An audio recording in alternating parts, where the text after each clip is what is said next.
Oke, makasih Kak Gina. Oke, sebelumnya perkenalkan aku teman-teman, nama aku Atika Fani, aku biasa dipanggil Tika, jadi Kak Gina bisa panggil aku Tika aja.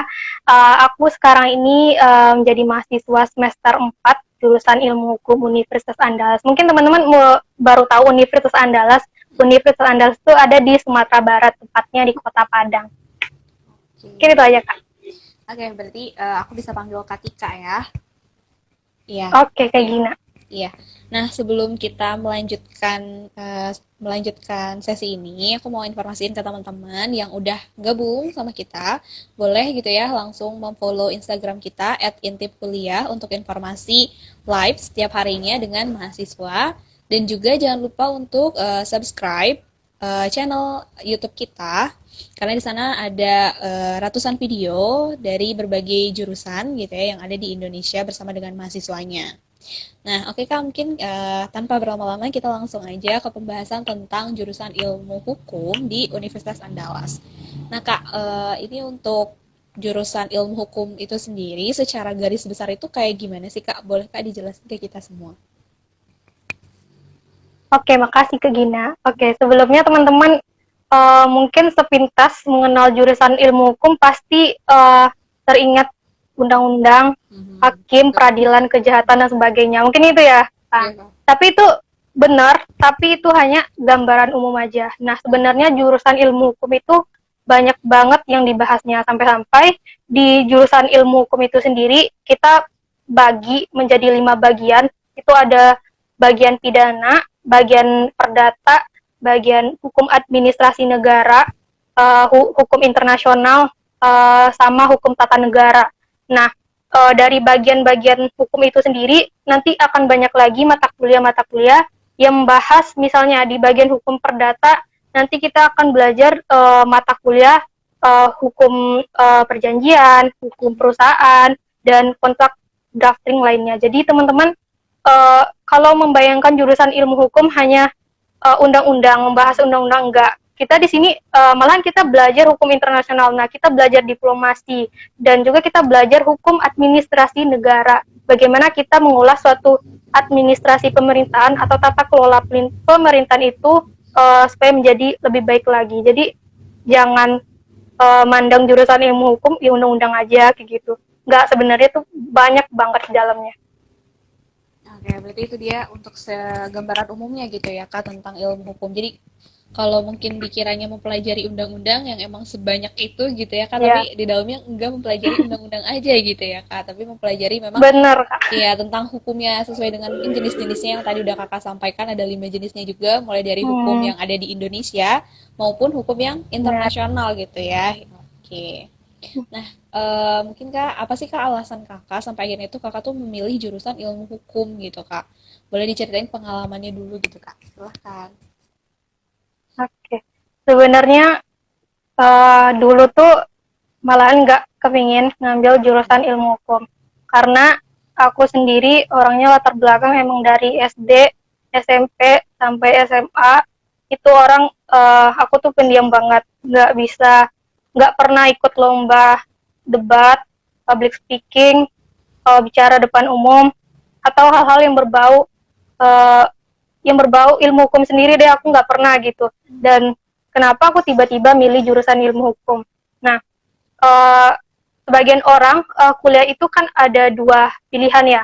Ada yang ketika mau kuliah mau menyelamatkan diri, mau senyaman mungkin di dunia perkuliahan itu. Kalau aku ingin mengubah image aku yang dulunya beda pendiam gitu, ingin lebih nge-publish diri aku sendiri.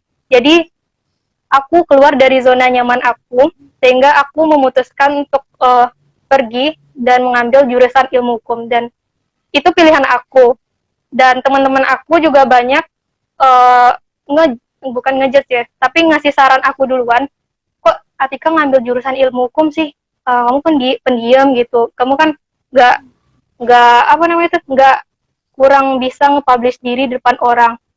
Nah, sebenarnya aku tuh gitu kak sempat drop digituin orang karena teman-teman aku tuh belum nanya kenapa sih aku milih jurusan ilmu hukum, kenapa sih orang-orang langsung ngejudge aku tanpa nanya alasan aku ngambil jurusan itu kayak gitu. Nah, aku sebenarnya nggak suka. Itu pilihan aku sih Kak dari dulu. Pengen keluar dari zona nyaman aku sendiri gitu. Oke, berarti itu alasannya jadi terpacu gitu ya Kak untuk keluar dari zona nyaman sampai akhirnya memutuskan untuk ilmu hukum gitu ya, masuk ke jurusan ilmu hukum. Tapi kan Kak maksudnya untuk keluar dari zona nyaman untuk bisa belajar public speaking gitu kan, mungkin bisa di jurusan yang lain. Tapi Benar. ya kenapa sampai akhirnya tertariknya di ilmu hukum gitu Kak? Oke. Nah, sebenarnya aku pernah eh, dari saran itu sih, dari saran orang tua, keluarga, terutama abang aku sendiri.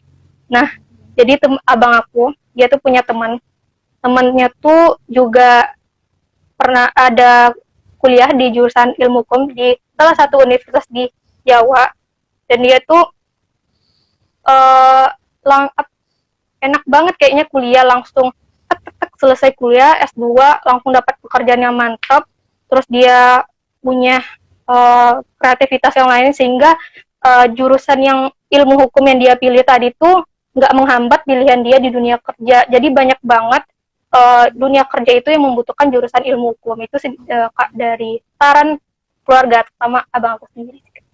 Oke, berarti emang dari saran keluarga, terus mungkin kakaknya juga sempat menelusuri gitu ya tentang jurusannya, sampai akhirnya Benar. kakaknya tertarik, sambil juga untuk bisa mengasah kemampuan diri gitu ya kak, untuk bisa lebih show up gitu ya, bisa lebih Yes. mengasah public speaking gitu ya.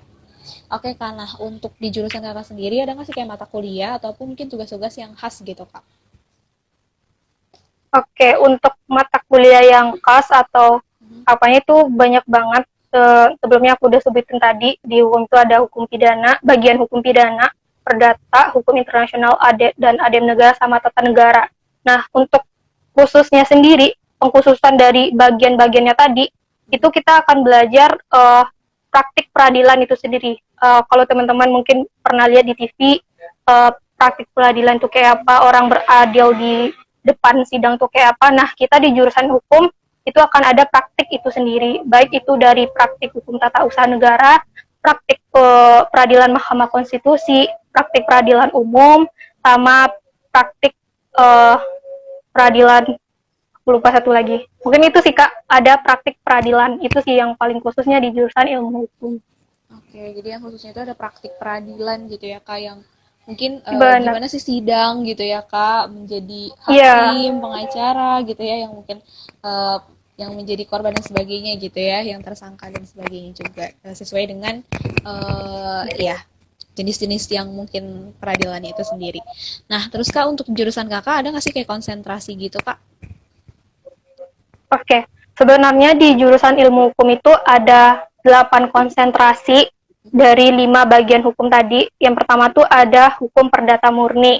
Nah, itu kita membahas mengenai hukum perdata atau masalah-masalah yang berkaitan contohnya kayak kontrak, perjanjian dan lainnya. Itu kita akan bahas di konsentrasi hukum perdata murni. Yang kedua ada hukum perdata bisnis. Nah, itu yang menyangkut mengenai masalah uh, bisnis atau legal dari suatu perusahaan. Nah, kemudian ada yang ketiga, hukum internasional, itu masalah diplomasi dan kejahatan yang berada di luar negeri.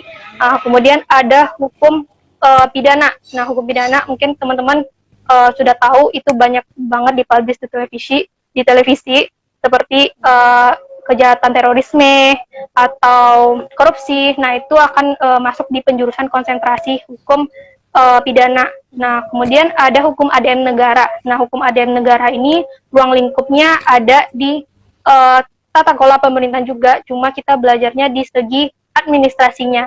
Kemudian ada konsentrasi hukum tata negara.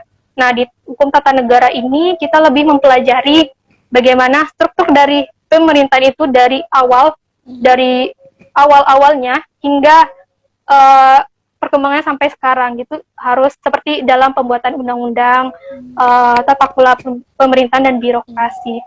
Mungkin itu Kak, ada 8. Oke, berarti banyak banget ya kak untuk konsentrasinya Iya. sendiri yang bisa dipilih. Nah, Hmm. itu bisa dipilihnya di semester berapa kak? Oke, untuk konsentrasi jurusan ilmu hukum itu kita akan pilih di semester 6. Kalau di Fakultas Hukum UNAN sendiri itu biasanya dalam pemilihan konsentrasi itu berdasarkan nilai Kak. Jadi nilai semester 1, semester 2, 3, 4, 5 itu dijumlahin, nanti dipilih nanti kan ada 5 bagian hukum tadi ya Kak. Nanti dijumlahin mata kuliah yang berhubungan dengan bagian tadi. Nah, kalau ada mata kuliah yang tinggi nilainya, nanti dijumlahin, baru kita dijerumuskan atau dipilihkan PK oleh fakultas, kamu cocoknya ke bagian perdata. Ya udah kita milih di konsentrasi bagian perdata gitu sih Kak. Oke, berarti nggak bisa milih sendiri gitu ya Kak, tapi memang sudah dijalurkan gitu ya sesuai dengan nilainya gitu ya Kak. Oke, sebenarnya bisa bukan milih sih Kak, tapi kita lebih kalau nilai kita tipis, beda tipis, nanti kita akan di range 3 bagian PK. Kalau di antara 3 bagian PK itu selisihnya nggak banyak banget, kita bisa milih Kak gitu. Tapi kalau misal dari PK 1 ke PK 2 nilai kita tuh jauh banget, kita nggak bisa nolak gitu apa yang dikasih sama fakultas gitu. Oke, berarti emang bisa milih gitu ya kalau misalnya nanti ada nilainya mungkin yang sama atau mirip gitu ya. Tapi kalau misalnya berdasarkan penilaian gitu ya, berdasarkan nilai dari semester 1 sampai semester 5. Nah, kalau kakaknya sendiri udah punya bayangan nggak sih pengennya itu konsentrasinya tuh nanti pengennya apa gitu Kak? Terlepas dari nanti mungkin nilai seperti apa gitu ya Kak? Oke, mungkin kalau terlepas dari nilai, aku mau ngambil konsentrasi di hukum perdata. Kenapa hukum perdata? Ya, karena menurut aku dari awal aku masuk kuliah, aku tertarik banget di dunia perusahaan, kontrak drafting, bisnis, dan lain sebagainya yang berhubungan dengan hukum perdata itu sendiri. Tentunya, alhamdulillah, nilai aku dari semester 1 sampai semester 3 kemarin juga range-nya tinggi juga di hukum perdata. Jadi insya Allah mungkin aku ngambil konsentrasi di hukum perdata. Mungkin untuk cadangannya aku ngambil di hukum administrasi negara. Oke, berarti itu dia konsentrasi yang pengen kakak pilih gitu ya, dan emang nilainya pun mungkin bisa dikatakan mumpuni gitu ya Kak, dan mungkin nanti tinggal ditunggu di semester 6 gitu ya Kak untuk memilih konsentrasinya. Benar Kak. Oke, nah terus untuk jalur masuknya sendiri ada berapa jalur masuk sih Kak, dan kayak gimana sih Kak cara untuk masuknya ke jurusan Kakak? Kalau untuk jalur masuk sama sih kayak universitas yang ada di Indonesia sebenarnya. Ada jalur undangan, SBMPTN, sama mandiri. Nah, kalau undangan, nah yang unik dari jurusan ilmu hukum itu sendiri banyak kuota ya Kak. Misalnya dari SNMPTN biasanya sampai 150 orang. Nanti di SBMPTN sampai 200 orang. Di mandiri 150 orang. Jadi buat teman-teman misalnya kalau nggak lulus di jalur SNMPTN, itu bisa dicoba lagi di jurusan SBMPTN atau mandiri, karena kuota dari jurusan ilmu hukum itu sendiri banyak banget gitu, seluruh Indonesia rata-rata. Oke, jadi kuotanya banyak dan jalurnya itu tadi ada 3 gitu ya, ada SNM, SBM, dan juga mandiri gitu. Itu kalau untuk informasi masuknya bisa diakses di mana Kak, khususnya untuk yang dari universitasnya? Oke. Kalau teman-teman mau mengakses info-info mengenai Fakultas Hukum Universitas Andalas itu sendiri, bisa diakses di website pmb.hid, pmbunan.hid.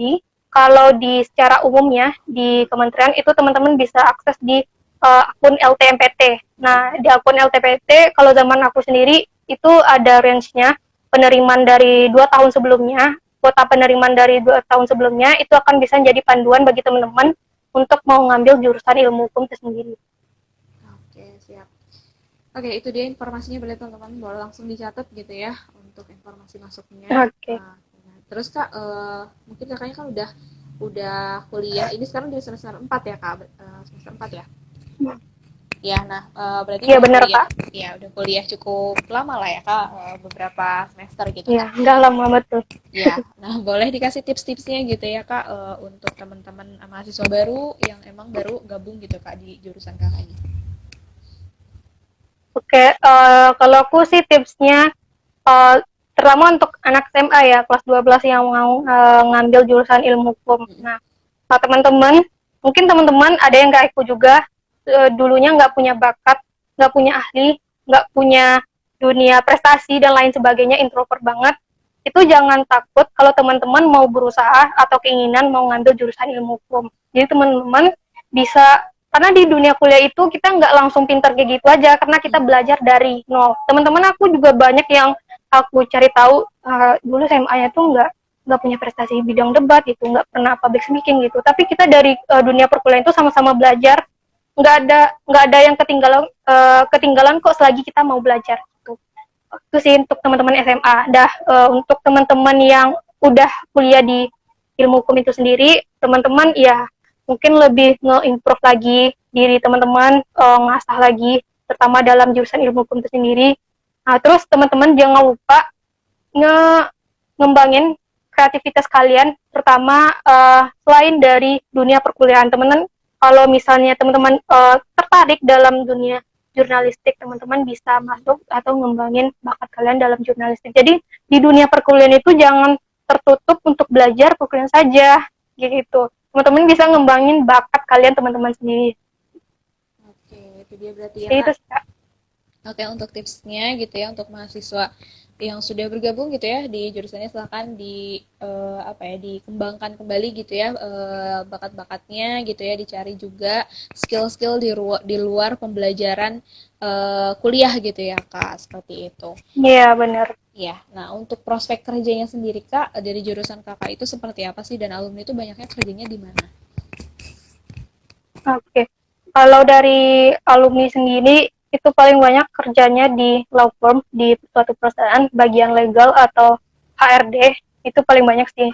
Dan untuk eh, bagian-bagian lainnya, mungkin alumni juga banyak yang jadi jaksa, dosen, bahkan polisi, hakim, eh, apalagi ya, legal dari perusahaan BUMN, banyak sih Kak, karena hukum sendiri di jurusan ilmu hukum sendiri kan kita belajar secara umum gitu kan Kak. Dan setiap perusahaan pasti butuh HRD-nya, pasti butuh staf legalnya. Jadi banyak sih perekrutan jurusan ilmu hukum sendiri di dalam dunia pekerjaan. Tapi tergantung kita juga sih Kak, karena saingannya juga.